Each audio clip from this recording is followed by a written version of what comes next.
Allez, c'est parti pour le WOD du jour. Clean. Pour commencer, clean and jerk. Donc, premier exercice, on va faire du clean où on va s'arrêter au milieu de la cuisse. C'est le passage où normalement, après, vous vous repassez sous la barre pour vous redresser. Donc, barre au contact, regard en avant, épaules engagées. Je monte, je passe les genoux, milieu des cuisses, je m'arrête. Je redescends 5 fois. Ensuite, on va faire 5 répétitions. On continue le deadlift. Et cette fois, je vais me redresser et faire le shrug. Je redescends, je reprends la position, je monte, je me redresse, shrug. Ensuite, on va faire des muscle clean. Donc, je suis là, je me redresse, je shrug et j'explose pour tirer la barre et je repasse pas dessous. Donc, vraiment, je tire les coudes vers l'extérieur, je roule les coudes sous la barre pour faire du muscle clean. Je remonte, barre au tibia, contact, épaule engagée, je monte, je me redresse, j'explose pour amener la barre sur les épaules. Ensuite, je vais faire du tall power. Donc là, pointe des pieds, shrug, je tombe, je me repositionne, pointe des pieds, shrug, je tombe. Ensuite, on va faire du high hang squat clean, front squat. Avant ça, excusez-moi, front squat 5 fois. Ensuite, high hang, donc flexion, extension, je chute. En squat clean, 5 fois.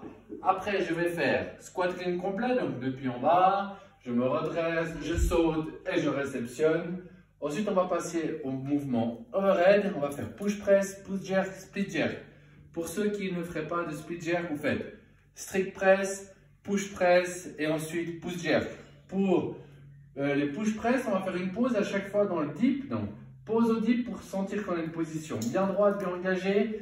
Les genoux vont légèrement sur l'extérieur pour permettre une bonne position droite. Je fais une pause de 2 à 3 secondes et je pousse la barre agressive en dessus de la tête. La même chose pour le jerk. Pause, je saute et je vais réceptionner. Et ensuite pour le split, pause, split jerk. D'accord? Faites bien ces pauses, ça vous permet de mémoriser, surtout que vous travaillez avec un stick, donc une barre très légère. Du coup, vous mémorisez bien une bonne position. Si vous n'arrivez pas à vous sentir ou voir, vous pouvez vous mettre sans barre, sans rien, contre un mur et essayez de voir quand vous descendez, vous suivez le mur. Descendez pas trop bas, hein. Essayez vraiment de rester dans une bonne position, maximum un demi-pouce, donc 5 à 10 cm de descente pour bien pouvoir exploser. Ça, c'est pour la partie skill. Pour la partie WOD, on va faire un minimum de 20 minutes, 5 tours. 3 exercices ou 3 enchaînements, 3 minutes d'effort et ensuite 1 minute de pause. Le premier avec le sac power clean et dans le temps qui reste, on va tenir le sac en position de front rack. Si on a une barre assez légère ou des dumbbells, power clean et ensuite on garde les haltères ou la barre en position de front rack. Donc avec un sac, je monte, power clean, 10 répétitions et ensuite je garde la position droite. Je tiens le sac, je monte, ça travaille un peu, ça chauffe les épaules et je reste. Si je ne veux pas rester en statique, je peux marcher un tout petit peu, il n'y a pas de souci. Deuxième minute, vous allez prendre le sac en bear hug. Pour ceux qui auraient des haltères ou une barre, vous gardez la barre en position de front rack ou vous posez les haltères ou la barre derrière. Les haltères, vous pouvez les mettre le long du corps si vous voulez. D'accord, là vous allez me faire lunge, 10 lunges en arrière et ensuite vous gardez le sac contre vous pendant le temps qui reste. C'est pour ça que le sac, vous pouvez charger un tout petit peu, il n'y a pas de souci. Donc comme je vous ai dit, pour ceux qui auraient des haltères, vous pouvez les garder, les haltères en farmer, donc le long du corps. Et puis vous faites vos lunges et vous gardez les haltères le temps qui reste dans cette position. Pour la barre, quand vous avez terminé, vous descendez la barre, puis vous la gardez ici. Ça vous fera travailler un peu le grip et le verrouillage au niveau des épaules. Avec le sac à dos, faites un bear hug. C'est ce qui va le mieux, ça vous garde comme ça vous fait travailler un tout petit peu le gainage.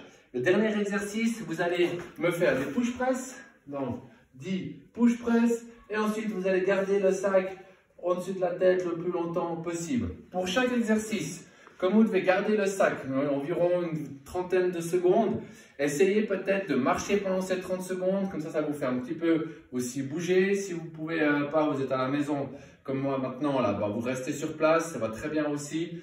Donc, comme je vous ai dit, 10 répétitions de chaque mouvement et dans le temps qui reste, vous gardez une position. Si vous faites des power clean front rack, quand vous faites des lunges bear hug, quand vous faites du push press overhead, pendant le reste de la minute. Quatrième minute, c'est une minute de pause afin de récupérer et on répète le tout 5 fois. Si vous avez une barre, travaillez la technique. Premier tour, barre à vide. Deuxième tour, avec un peu de charge. Les dumbbells, pareil. Vous pouvez travailler premier tour avec le stick, deuxième tour, vous pouvez faire tous les mouvements avec, avec des dumbbells. Si vous avez le WOD pour le dumbbell, premier exercice power clean, il n'y a pas de changement, vous gardez position de front track pour la barre. Aussi pour les lunges, si vous avez une barre, vous pouvez la mettre derrière, c'est mieux parce que si vous êtes déjà resté pendant 30 secondes en position de front track, ça va être dur de rester encore dans cette position.